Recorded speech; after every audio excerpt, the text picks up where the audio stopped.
Donc pour continuer, c'est les CESU et leur ARS. Donc docteur Le Bihan, conseiller, excusez-moi, conseiller médical, direction offre de soins ARS Nouvelle-Aquitaine. Voilà, c'est à vous. Je vous remercie. Eh bien, écoutez, merci beaucoup tout d'abord de me permettre d'intervenir dans ce cadre.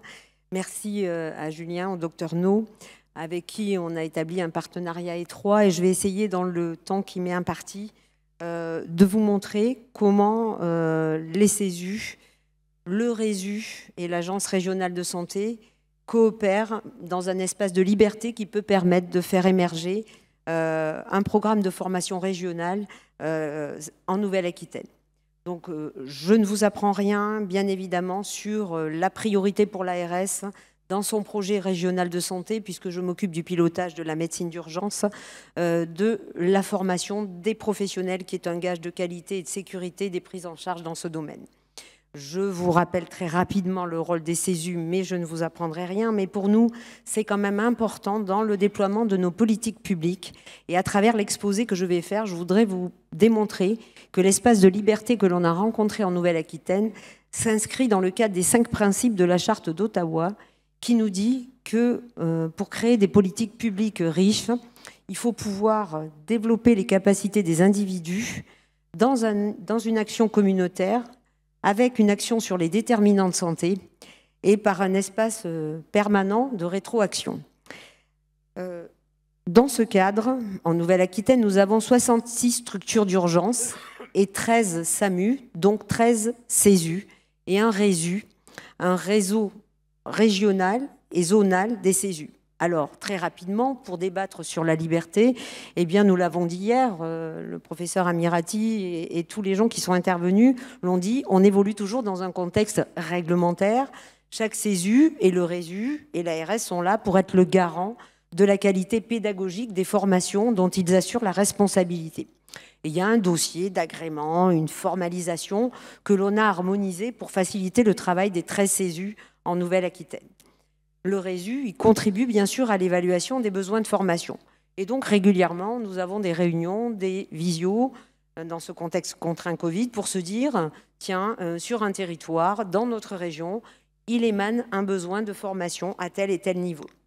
Et on l'a vu sur le Covid, donc on évalue des besoins. On veille à l'harmonisation et aux besoins des formations, on apporte conseil à nos 13 CESU, et on débat en permanence. Et puis, le RESU fait l'interface avec aussi l'Association nationale des CESU, et bien sûr est impliqué dans le développement de la recherche permanente en pédagogie appliquée aux gestes et soins d'urgence. Du coup, l'espace de liberté qu'on a trouvé, c'est certes ce contexte réglementaire, mais une coopération et une interactivité permanente. Parce qu'en 2 mots, si je suis devant vous aujourd'hui, moi j'ai un parcours de terrain au départ, j'ai été médecin généraliste et médecin urgentiste, en zone rurale en Limousin, dans des services périphériques. Et puis un jour, j'ai passé le concours de médecin inspecteur de santé publique parce que je me suis intéressée aux politiques publiques et aux leviers qu'elles pouvaient nous permettre pour créer des espaces de liberté comme celui que je vais vous décrire. Donc une coopération et une interactivité permanente. Et moi, hier, je me suis retrouvée dans les valeurs qui ont été décrites, c'est-à-dire la singularité, le respect et la bienveillance. C'est ce qui guide mon action de médecin de santé publique au quotidien. Donc en Nouvelle-Aquitaine, un espace qui a permis une co-construction de formations, telles que vous les connaissez aussi dans vos CESU, des formations gestion de crise, SSE, réanimation, Covid, en simulation, qui ont été construites dans des délais très courts, contraints, mais qui ont émergé. Nous avons construit des formations médecins correspondants SAMU parce que nous avons des territoires dynamiques qui ont pu mettre en place des médecins généralistes que l'on a formés et dont on a pris en charge les formations à l'ARS, et des médecins sapeurs-pompiers également qui se sont inscrits dans ces formations. Et puis la formation dont je vous parlerai le plus, ça sera la formation AFGSU en EHPAD, qui répond à un besoin régional, mais on travaille aussi beaucoup sur les protocoles de délégation sur nos IOA, protocoles douleur, protocoles imagerie, protocoles qui sont déjà bien avancés et que nous allons mettre en place au niveau régional. Très rapidement, un bilan de l'activité des CESU en Nouvelle-Aquitaine, tout comme dans vos régions. Les CESU se caractérisent par un dynamisme intense et je vous remercierai jamais assez de nous donner la dynamique quand on exerce au sein de l'ARS en tant que médecin, pour vous suivre, pour vous aider, pour vous accompagner et pour accompagner vos actions. Donc des CESU qui se caractérisent par une taille et une dynamique différentes suivant les territoires et bien sûr les SAMU. Plus de 2000 apprenants pour Bordeaux et Bayonne, environ 1500 pour Poitiers, Limoges et Niort, 1200 pour La Rochelle et Pau, plus de 1000 pour les CESU de Charente, de la Creuse et des Landes, environ 1000 pour le Lot-et-Garonne et la Dordogne, et moins de 1000 pour le SAMU de la Corrèze. Cette activité, elle est très accentuée sur le damage control parce que, effectivement, depuis les attentats que l'on a connus, une dynamique très forte s'est installée. Et évidemment, il est très important de se former, on en a tous parlé, dans ce domaine de la gestion de crise. Et effectivement, les CUMP, les unités de décontamination hospitalière, les risques pandémiques et la réanimation, qui est aussi un pilotage que j'assure au niveau régional, sont des domaines dans lesquels les CESU sont très investis. 4 CESU sur les 13 de Nouvelle-Aquitaine font de la formation de formateurs en Gironde, dans les Landes, à Niort et à Poitiers. Et puis 2 CESU qui ont déployé ces formations spécifiques, donc la liberté, de médecins correspondants SAMU, parce qu'on a vu que tous les CESU n'avaient pas le même besoin, parce que tous les départements n'avaient pas le même maillage, il n'y avait pas la même composition des médecins pouvant s'intégrer dans cette formation et répondre à nos SAMU. Et ils assurent ces formations pour des médecins d'autres départements. Et ces formations sont déployées et financées par l'Agence régionale de santé, et on a bâti un dispositif de communication autour de ces formations. Des formations que vous connaissez tous, les formations IOA, pour avoir déployé une démarche d'audit sur nos services d'urgence, elles sont indispensables pour assurer une qualité dont parfois la gouvernance de nos établissements a un peu oublié l'importance. Les formations, bien sûr, et la réforme des transports sanitaires urgents à venir nous en démontrent l'importance pour les transporteurs sanitaires, et le CESU 33 est le seul à avoir un module pédiatrique, et puis la FAE pour les ambulanciers SMUR pour l'essentiel des formations. Alors, pour débattre sur l'espace de liberté dans lequel on s'est effectivement permis de créer une formation régionale en Nouvelle-Aquitaine, eh bien voilà, donc un jour, il est remonté un certain nombre d'éléments nous permettant de nous dire que les professionnels des EHPAD signalaient une grande souffrance dans la communication qu'ils avaient avec nos SAMU et nos services d'urgence, parce que quand il y a une dyspnée à 18 h dans un EHPAD, c'est extrêmement anxiogène et qu'ils n'avaient pas les moyens toujours de bien communiquer un bilan au SAMU. Et à partir de là, on a commencé à se questionner pour se dire que pourrait-on faire pour répondre, pour aider ces professionnels à acquérir des compétences, parce qu'ils sont souvent loin du système de soins, où ils n'ont pas toujours eu un parcours en établissement de santé. Et nous nous sommes inspirés d'une expérience du CESU de la Vienne, qui avait déjà mis en place des formations en simulation au SAMU et au CESU, des personnels des EHPAD, qui ont montré que de rétablir un dialogue, de remettre les gens dans leur singularité, de leur permettre de transposer leur code, était extrêmement bénéfique. Et là, nous avons réfléchi avec le RESU, et nous nous sommes dit, donc, au début, nous nous sommes un peu censurés, donc, dans notre liberté de réflexion, en se disant, nous allons faire 2 jours de formation. On n'osait pas se dire, on va aller jusqu'à une AFGSU. Et donc, on se proposait de faire 2 jours de formation, et en même temps, arrivent à ce moment-là des moyens qui nous ont été donnés au niveau des ARS, qui s'appelle le pacte de refondation des urgences, dans lequel, vous savez, il y a 12 mesures. Et l'intérêt aussi, c'est qu'il y a une liberté qui nous est donnée aux ARS avec des financements conséquents et donc le pouvoir d'accompagner un certain nombre d'actions, dont une mesure qui s'appelle la mesure 5, qui est les parcours de personnes âgées pour éviter leur passage aux urgences. Et là, on s'est dit qu'une partie de ces moyens, nous allons les dédier à accompagner la formation de tous les professionnels des EHPAD de Nouvelle-Aquitaine à la FGSU 2 et à la FGSU 1, s'ils le souhaitaient. Et nous avons réparti cela, fait un travail un peu basique, mais la liberté s'installe toujours dans la contrainte, pour chaque territoire. Donc en Charente, par exemple, nous avons regardé le nombre d'EHPAD, le nombre de lits d'EHPAD. Nous avons défini, en lien avec le RESU, un nombre de formations tout à fait cohérentes, avec, en se disant, pas plus de 16 participants par groupe, dont on s'est dit qu'ils pourraient aller en CESU ou dans des EHPAD hôtes. Et par département, on a affecté une cible pour l'année 2020. Donc vous le voyez, 14 sessions pour la Charente, 23 pour la Charente-Maritime. On aboutit à, pour 865 EHPAD en Nouvelle-Aquitaine, à se dire qu'on pouvait former environ 3000 apprenants par an, 194 formations de 16 participants pour l'année 2020. Donc c'était un objectif dans lequel on s'est accordé une liberté certaine, ambitieux, que pour l'année 2020, le Covid a impacté. Et évidemment, nous n'avons pu atteindre que 15% de la cible en formant 458 professionnels, puisque le confinement et la fermeture des EHPAD est venu impacter, bien entendu, ces formations.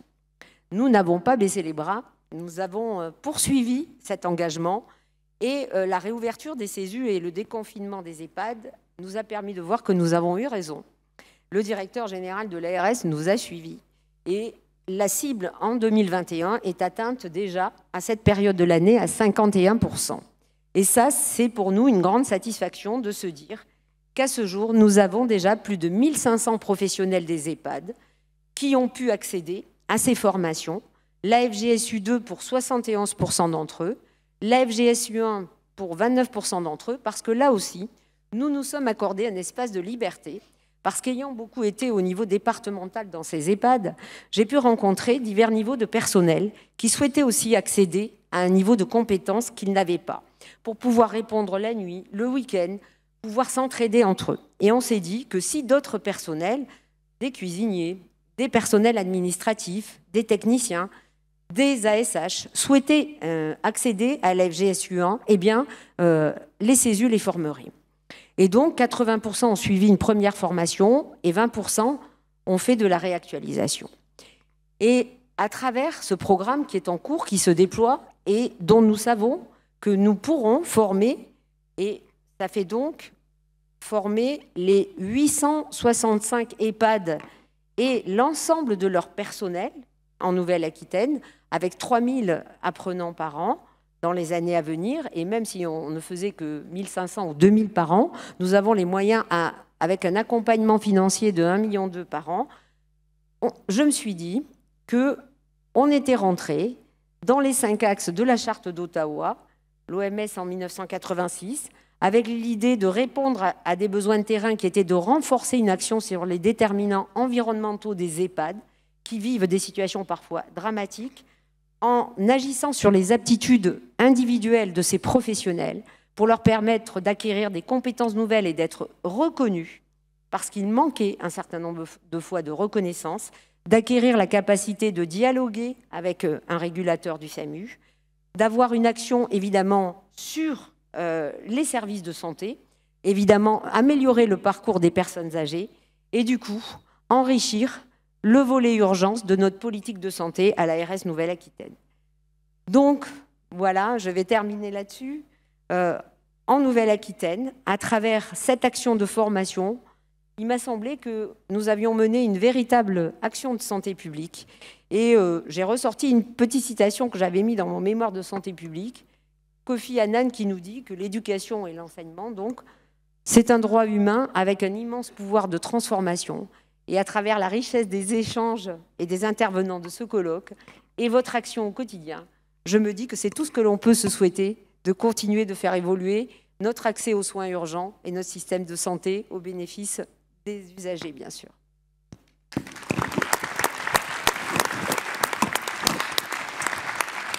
Merci beaucoup, Madame Le Bihan, pour ce témoignage de prise de liberté. Une question à la salle.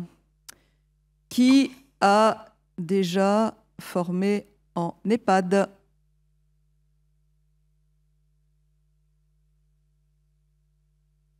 Deuxième question.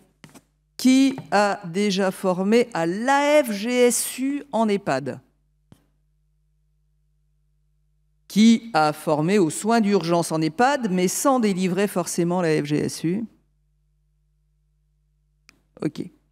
C'était tout. C'était pour au moins se dire que nous avons utilisé cet espace de liberté que vous soulignez tel que vous le dites. Alors peut-être, j'ai une question à vous poser, moi. Est-ce que l'ARS de Nouvelle-Aquitaine a a pris contact, je dirais, avec les autres ARS dans lesquels justement d'autres collègues finalement avaient... Non, nous n'avons pas eu le temps à ce stade, mais nous ne manquerons pas de le faire, bien entendu. Et donc ce sera intéressant à travers Julien de pouvoir échanger vos coordonnées pour coopérer sur ce sujet. Ce qui peut être intéressant, c'est qu'effectivement, comme vous avez la fibre de la santé publique, comme toujours dans les ARS, mais que vous êtes plus particulièrement intéressé au sujet, peut-être on peut souligner que quand on prend des libertés, on a parfois tendance à se dire qu'on les prend tout seul, alors que d'autres les prennent en même temps, ce qui fait qu'on prend beaucoup de temps pour mener à bien des projets et que ce temps peut être parfois réduit avec ce que disait l'intervenante précédente, c'est-à-dire la communication et la mise en réseau. Le réseau de Nouvelle-Aquitaine est un exemple de réseau riche et large. Et là, il nous faut maintenant construire encore plus le réseau national et les échanges d'expériences. Je crois que c'est ce que vous nous montrez là, c'est vraiment ce qu'on vient de voir, c'est que chacun le fait un peu chez soi et le faire ensemble, c'est vraisemblablement une force, en plus une force en termes de santé publique et d'impact de santé publique qui est important. Y a-t-il des questions dans la salle ? Ah, mais c'est la fin de l'après-midi, là, vous êtes tous silencieux, ça fait deux passages et pas de questions. Bon, vous avez la chance d'avoir... Non mais vous avez la chance d'avoir un médecin inspecteur de l'ARS qui est en train de vous dire que les CESU servent à quelque chose. Ah ! C'est pas une question, c'est plutôt un témoignage ou un questionnement. En fait, dans les EHPAD, très souvent, les personnels, il y a des personnels de santé et des personnels qui sont non qualifiés personnels de santé. Et quand on fait des formations à FGSU, souvent on reçoit des groupes et ils envoient les deux types de personnels. Et c'est toujours très difficile de dire à certains, non, toi, tu n'es pas dans ta place ici parce que ce n'est pas la formation à FGSU complète, tu devrais faire que le niveau 1. Et pourtant, quand on regarde le travail en équipe réelle sur le terrain, ils font effectivement ensemble le travail. Et s'ils doivent prendre en charge une personne qui a un problème, ils le feront en équipe, personne santé ou personne non qualifiée santé. Bon, les textes sont venus, les AMP sont maintenant, on peut leur délivrer la FGSU, les ASHQ aussi, mais au début c'était un peu compliqué. Et moi qui ai depuis plusieurs années travaillé sur les EHPAD, c'est vrai que c'était une difficulté. Et ça reste encore parfois une difficulté. Je ne sais pas si d'autres CESU ont la même problématique.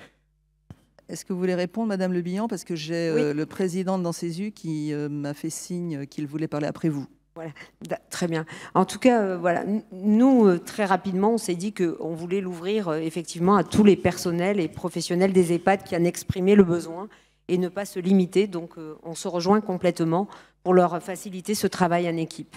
Voilà. Donc, effectivement, permettre d'accéder à la FGSU1 pour des personnels autres que les infirmières ou les aides-soignantes.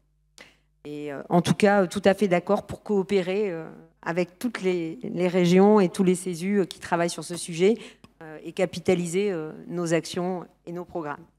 Merci beaucoup. En fait, vous parlez des faisans fonction. La faisant fonction d'ASH qui fait l'ASH qui est faisant fonction d'aide-soignante, l'aide-soignante qui est faisant fonction d'infirmière. Enfin, c'est la vie quotidienne, je pense, de très nombreux EHPAD dans notre pays.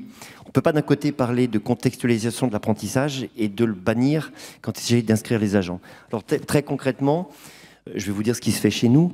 La loi ne nous permet pas de donner un diplôme à quelqu'un qui n'a pas la possibilité d'avoir ce diplôme. Très concrètement, la FGSU2 reste pour les soignants, la FGSU1 pour les non-soignants. Les faisant fonction d'aide-soignantes, qui ne sont pas aides-soignantes, qui ne sont pas diplômées, vous avez la possibilité de leur faire suivre une GSU2 avec leurs collègues, puisque c'est le quotidien de leur travail dans l'établissement de santé. C'est ce que vous voulez dire. Mais par contre, vous ne pourrez leur délivrer à la fin de la formation que la FGSU qui correspond à leur diplôme initial. Donc elles peuvent suivre 3 jours d'enseignement, puisque ça sera 3 jours d'enseignement avec leurs collègues, avec d'autres personnes, mais vous ne pourrez leur délivrer à la fin que la FGSU niveau 1. Et donc c'est comme ça qu'on répond globalement à votre problématique, plutôt qu'à l'inscription de dire non, vous êtes non-soignant, donc vous allez avec les non-soignants, vous êtes soignant, vous allez avec les soignants. On peut leur faire suivre la totalité de la formation puisque ça va être leur quotidien de travail, mais on ne devra leur délivrer ce que la loi nous permet de délivrer, qui est l'équivalence pour leur diplôme actuel, et donc une GSU1 pour un non-soignant. Oui, avec bien évidemment la place de chacun dans le cas des simulations en fonction des compétences qui sont les leurs et des diplômes qu'ils ont. Très bien. Donc, un autre sujet, les CESU et les organismes privés. Juste une question. Ah. Le CESU 66. Je voudrais savoir si le même type de formation qu'on fait aux EHPAD avec les subventions données par l'ARS, est-ce qu'on peut appliquer ça aussi sur les instituts médico-éducatifs? Est-ce que les ARS pourraient... Est-ce qu'on pourrait installer ce système-là? Savoir que nous, on forme beaucoup d'IME et on a pris aussi la liberté, avec un IME, de former les adultes handicapés. C'était une demande d'un IME. On a eu le projet de former les adultes handicapés. On va faire ça dans une semaine, on va voir ce que ça donne. Et par rapport aussi aux formations mixées, nous, on fait déjà ça. AFGSU2 et AFGSU1 mélangés. En prenant bien compte, le formateur est bien informé de la population du public qu'il va former et il s'adapte en fonction de la formation au discours qui va être donné. Et puis après, on délivre bien sûr des AFGSU1 et des AFGSU2. Alors, pour répondre effectivement à votre question, je pense que bien sûr, tout peut se travailler et il est évident que, connaissant aussi des établissements IME notamment et pour personnes handicapées, le besoin peut tout à fait émerger et ça peut se travailler en lien pareil au niveau d'une politique régionale entre le RESU et l'ARS pour bâtir un programme régional, oui, tout à fait. Peut-être 30 secondes pour dire, voilà, si dans cette salle, il y a des initiatives qui sont prises un peu partout, si on a envie de le dire à notre ARS, de le faire savoir, voire d'ailleurs de bénéficier d'aide pour arriver au bout de notre idée, on s'adresse à qui? Alors vous travaillez. Alors, voilà. Vous savez, pour nous, les ARS, parfois, oui, c'est vrai. Ça s'appelle ARS, mais il y a des sous-directions. Oui, exactement. Donc alors, on appelle qui? On écrit à qui? On envoie notre dossier à qui? Donc, en premier, effectivement, au niveau de la délégation départementale de l'ARS, donc du département, vous avez une DDARS. Donc, la référente santé de la DDARS, donc en appelant un secrétariat, on va vous orienter, qui prendra la tâche du coup de la référente régionale que j'illustre aujourd'hui, que vous avez tous dans vos ARS. Et à partir de cet échange-là, il y aura une prise de contact avec le RESU aussi.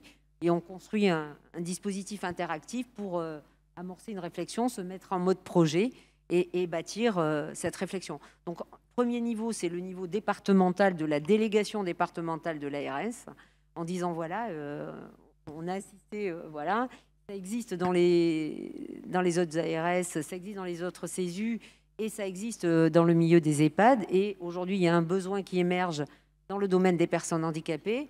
Et si ça émerge chez vous, on pourra le déployer plus facilement, évidemment, dans les autres régions. Deuxième point, toujours mode d'emploi ARS, il y a des appels à projets parfois. Tout à fait. Et il y a également des appels à projets, tout à fait. Donc, à l'occasion de plans nationaux, de moyens qui nous sont donnés, les ARS donc publient, et là c'est sur leur site internet, donc je vous incite aussi à regarder régulièrement les sites internet des ARS sur lesquels sont publiés tous les appels à manifestation d'intérêt, appels à projets dans le domaine de la santé, et à rentrer régulièrement en contact notamment avec le médecin de la délégation départementale de l'ARS, qui est quand même la fibre soignante de l'ARS. Nous sommes là pour ça, pour faire ce lien entre les besoins qui émergent des professionnels et évidemment construire la politique de santé dans les moyens qui nous sont accordés. Merci beaucoup pour ces précisions.